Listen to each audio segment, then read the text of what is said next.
All right, welcome to part 4 of our video series. And if you've ever had a prospect say no to your business, this video is going to reveal why that happens and how to avoid it.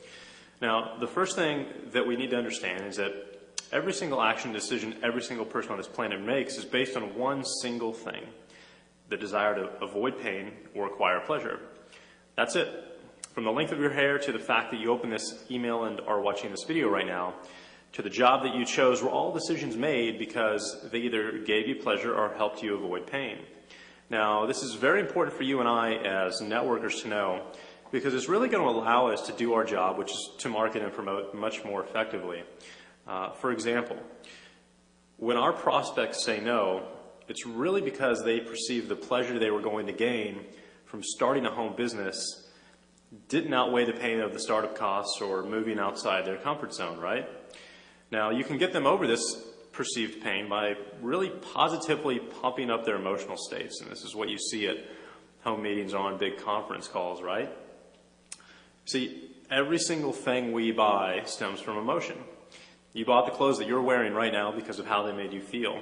You chose the car that you're driving because it's nice and it makes you feel proud, or possibly because it was inexpensive and you felt great saving the money, or because you avoided the pain of spending too much money that you didn't have, right? You bought into your business because it gives you a feeling of hope that you can achieve more, or possibly because it's going to eventually help you avoid the pain of going to a job that you really, really don't like. So if you want to get fewer no's and more yeses when you prospect, you really need to understand that buying into a business and a dream is based on emotion. Now, think about that. How is buying into this business going to make your prospects feel better? How is it going to help them avoid pain? Well, once you've communicated the benefits that can come from your business, you really need to help them justify their decision with logic, which is what all of us do. You really bought that new Lexus, and we're going to pretend you just bought a Lexus, right?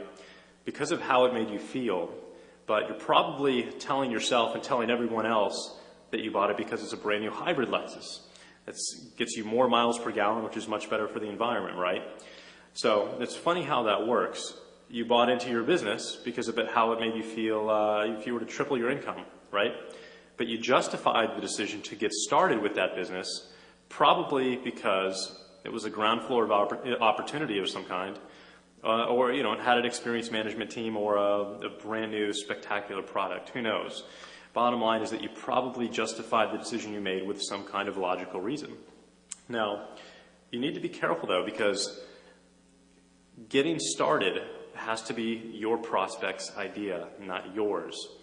Now, if someone gets involved and comes to a really exciting overview call or a really exciting meeting in your local town, and their emotional state just gets really pumped up by the people and the presenters, the people who are putting it on, in order to really inspire them to become a distributor right then and there on the spot, it's probably going to backfire on you once that emotional state wears off. This is called buyer's remorse. That's what happens when any talented salesperson is put in front of someone who doesn't really know what they want. Now, again, if you want a prospect to become a distributor, make sure that it's their idea, because once someone has had the time to completely digest this decision, they become extremely committed and they're in it for the long haul, which is exactly what you want in a team member. Now, the best way to allow someone to sell themselves is to continually market to them over a period of time. And everybody's different. Some people will sell themselves within a day or two, others will take weeks or months. The point that I'm trying to make, though, is that it has to be on their timetable and not yours. So get rid of all of those high-pressure sales tactics and incentives that you may or may not be using in your presentations, and you're going to start sponsoring higher quality people when you do that. Now, what we're really talking about here is just psychology. And there are actually 6 different key points regarding human nature that you really need to know in order to be the most effective marketer possible. And I'm going to share 3 of those with you right now today. I've already given you the first.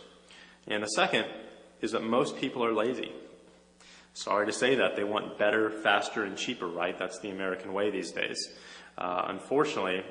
But as a marketer and as an entrepreneur who doesn't have any of those characteristics, which hopefully you and I share, anytime you can pre-package or manufacture an end result for someone, you're probably going to sell a whole lot of that product or service. Now, think about diet pills. You can eat anything you want and still lose weight just by taking our pills, right? That's the pitch we see on TV 20 times a day. Look at lead generation companies. Most people don't want to go out and learn how to market or produce their own leads. They'd rather pay a lead company to go out and do that for them. Now, I'm sure you probably get the idea from just those two examples alone, and I'm sure you can think of many more yourself. But the third characteristic, or the third trend that I want to talk about real quick, is that most people would really rather learn how to do something than actually go out and do it. The people out there like to purchase hope of a result instead of actually going out and working for that result. And I'm sure you've seen the evidence of this process many times over in your business. How many times have you sponsored a distributor who went out and got started but never really did anything? They just fell off the face of the earth, right? You never heard from them again. Most of your reps, I'm going to assume, fall in that category, 70, 80% probably. And really what happened is they fell into the emotional trap we mentioned before, and they experienced buyer's remorse. They didn't make a solid, committed decision. They gave in to their emotions, and when those emotions wore off, their desire to become entrepreneurs faded away. Well, the simple fact of the matter is that this is going to happen to 80% of your prospects and distributors. This is the 80-20 rule. You can't avoid it. Most people are lazy. They're going to purchase hope. They are under the impression that success comes from something outside of themselves.